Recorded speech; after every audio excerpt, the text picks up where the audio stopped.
Bonjour, je suis l'évêque Fernando. Je suis actuellement responsable pour le travail de l'Universel dans l'Amazone.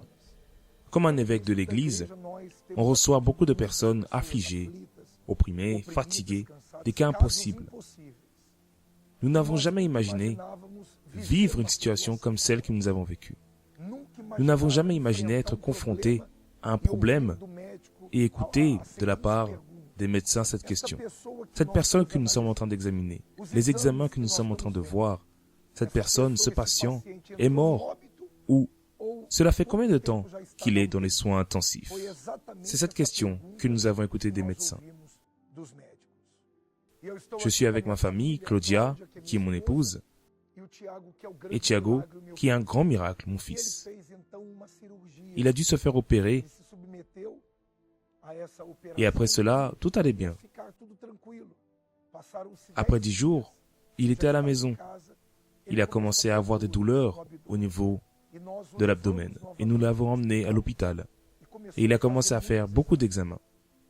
Et à notre grande surprise, ils ont détecté, après l'examen, une infection très grave dans son abdomen. À chaque examen qu'il faisait, il s'empirait peu à peu. Ils l'ont interné à nouveau.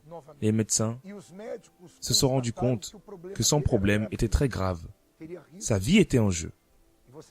Vous savez que, lorsqu'on entend cette nouvelle, cela est allé directement contre ma foi. C'était une agression à nous qui croyons dans un Dieu si grand. Comment est-ce que j'allais accepter une situation pareille? Les médecins disaient qu'il n'y avait plus de solution.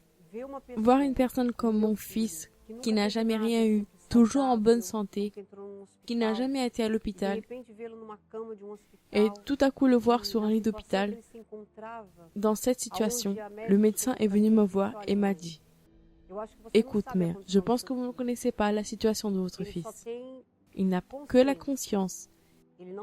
Il n'a pas d'oxygénation. Il n'arrive pas à respirer. Son cœur ne bat plus. Je dois l'emmener en soins intensifs. » J'avais beaucoup de douleurs.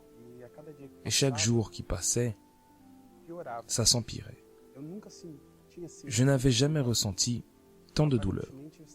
Apparemment, j'étais bien. Mais après avoir été à l'hôpital et avoir fait les examens, ils ont constaté l'infection. On m'a interné tout de suite. Les pasteurs sont allés visiter Thiago. Ils priaient sur lui. Ils ont pris de l'eau. On passait sur lui et l'huile consacrée. On a fait des prières, des jeûnes. Mais je voyais l'état de mon fils empirer à chaque jour.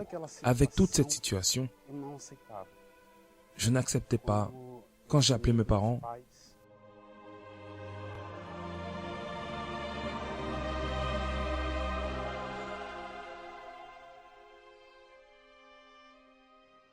à l'intérieur de moi, il y avait une révolte. Parce que je n'acceptais pas les voir souffrir. Je ne voulais rien. Rien d'autre. Je voulais seulement que cette situation termine. Je savais qu'il y avait un seul moyen. Peut-être ils ne le savent pas, mais j'étais en train d'entrer dans un coma. J'étais déjà entubé, j'avais des sondes. Je sentais qu'à chaque instant, je perdais mes forces. Je n'avais même plus à respirer. En regardant cette situation autour de moi, et le peu de choses que je m'en souviens, c'est que cela m'a révolté encore plus.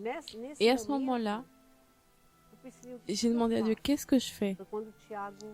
C'est quand Thiago m'a appelé, il a pris sa décision. Il n'arrivait plus à parler, il était entubé, faible, affaibli.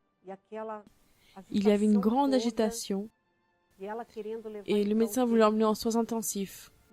Quand il nous a appelés, il nous a demandé à ce que Fernando fasse un sacrifice, qu'il prenne tout ce qu'il avait.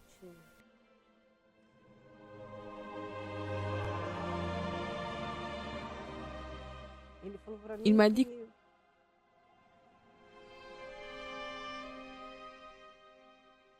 que de sa part, il ne voulait rien. Tout ce qu'il voulait, c'était vivre. Je lui ai dit qu'il soit fait selon ta foi. Je les ai appelés. Il y a un seul moyen pour que cela vienne à changer. Vends tout. Ce lit, je l'ai transformé comme un autel. Je savais qu'il n'y avait que l'autel pour résoudre ma situation. Au Sinaï, je sacrifie. Au Sinaï, je change ma vie. Car mon Dieu est là. Israël, il délivra. C'est là que j'ai mis en pratique ce que j'ai tant prêché et vécu. C'est là que j'ai pris tout ce que j'avais.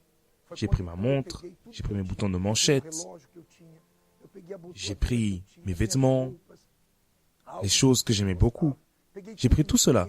J'ai pris tous les vêtements de Thiago. J'ai pris tous les objets qu'il aimait, comme le téléphone, le notebook. J'ai tout pris. J'ai tout vendu et transformé cela sur l'autel. Et je savais que pour que Dieu vienne à descendre dans la vie de Thiago, je devais montrer qu'il n'y avait pas d'autre moyen. Pour que Dieu vienne à descendre, nous devons monter. Et c'est ce qui s'est passé. Il était 7 heures du matin. C'était inoubliable. Pour nous, pour Claudia, pour moi, pour Thiago, pour notre fille Esther. Cela a été une expérience glorieuse de Dieu. À 7 heures du matin, c'était ça.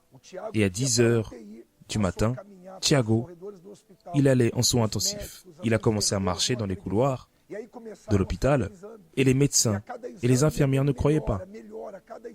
Ils ont commencé à faire des examens et à chaque examen, cela s'améliorait. À chaque instant. C'est lorsqu'il a eu une réponse glorieuse que son corps fonctionnait et sa vie s'est transformée. Je savais que le seul moyen de m'en sortir était le sacrifice parce que depuis tout jeune, j'ai vu mes parents sacrifier. Je voyais les témoignages et je devais monter pour que Dieu vienne à descendre dans ma vie et faire la différence. On a pu comprendre que la prière a gardé Thiago, mais le sacrifice a ressuscité Thiago. Nous savons ce que nous devions faire. On devait monter pour que Dieu vienne à descendre. Ça a été la proposition de la campagne d'Israël du mont Sinaï que nous allons avoir pour mettre fin à toutes les souffrances, pour vous, dans votre maison, dans votre famille, comme cela est arrivé à Thiago. Vous qui n'en pouvez plus et vous voulez connaître le secret pour vaincre, montez et certainement Dieu va descendre dans votre vie. Quand nous sommes montés, Dieu est descendu. Et cela est arrivé en 15 jours.